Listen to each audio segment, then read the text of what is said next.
Hi, it's Ben Rogers. This is the Property Diary. This is Monday, 12th of November. Mondays every fortnight, a fairly busy day for me because I end up coaching my private client coaches.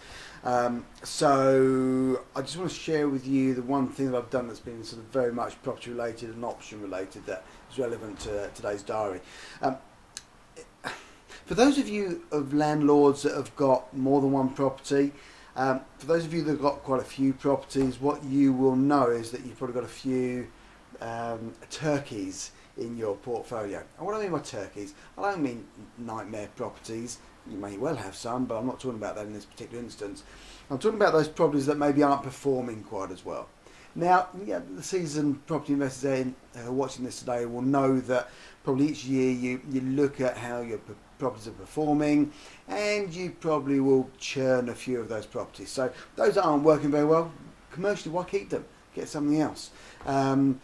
Sell those on, take your profit out of it, get rid of the problem, and go and buy something else that is working for you.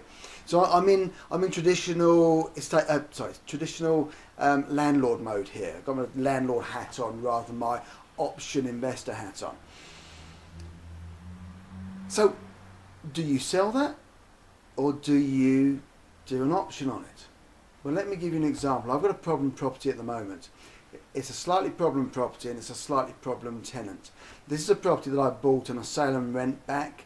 Actually, it probably wasn't a sale and rent back because she moved out straight away, but it was on the Mortgage Express same day and remortgage product, X amount of years ago. So it's great, not being funny.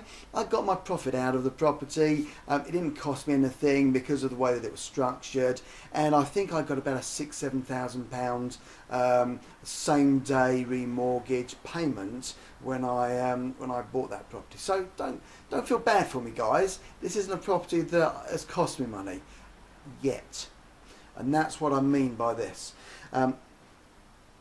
The situation, I've got a tenant in there, has been there for 4 years, and I've always had rent problems. There's always an excuse. Now, the rent is about £750 a month. The mortgage is quite high, and this is where the problem lies. The mortgage is high, so I don't have a lot to play with on this. And the challenge I've got is that she's in arrears, and she's been in arrears for a long time. Not enough. Her arrears are about £1,200. I need to be about £1,400–1,500 so that I can just use a Section 8 and ask her to leave, or ask the courts to ask her to leave. But they're constantly playing with it. She constantly chips away a little bit, and then the next month it goes back again. Chips away a little bit, and then a couple of months later it goes back again. But never to 2 months worth of rent arrears.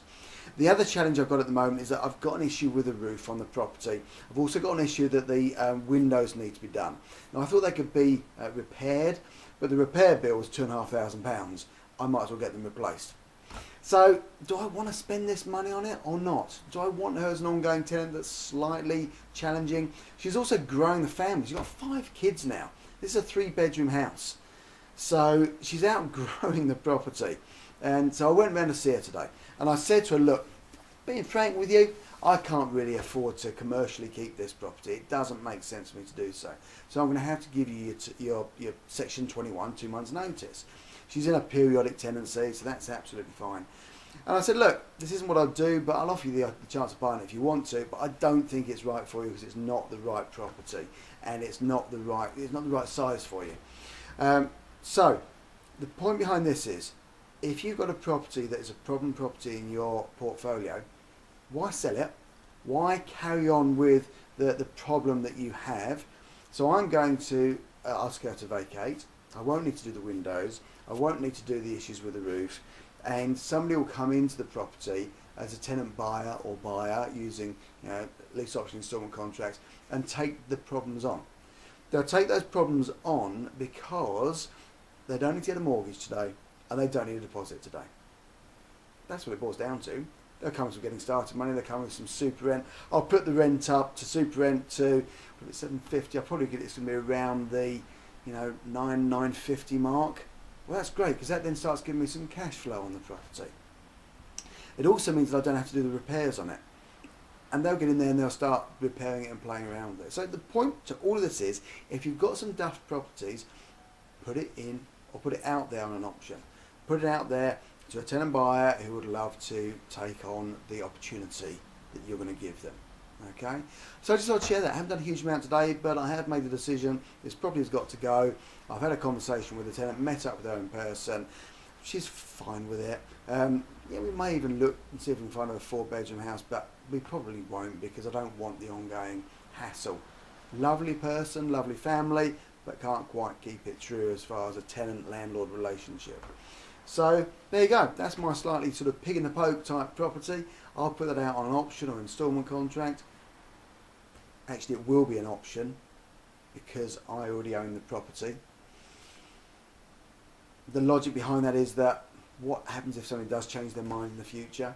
I'd rather keep it, as I had with the guy that went out of one of my properties recently. You know, circumstances he decided, but I would probably put that on option. That's my personal opinion. Those properties I own, or even buy and put it on an option, would be on an option rather than an instalment contract. Okay, so there you go. That's Ben. It is Monday the 12th of November. Not a lot of property stuff, but I just want to share that one thing with you. If you've got a problem property, chuck it out on an option, get the problem rid of as far as you're concerned, increase your cash flow, get a bit of income and getting started money, and happy days. All right, there you go. Take care. I'll speak to you tomorrow. Cheers.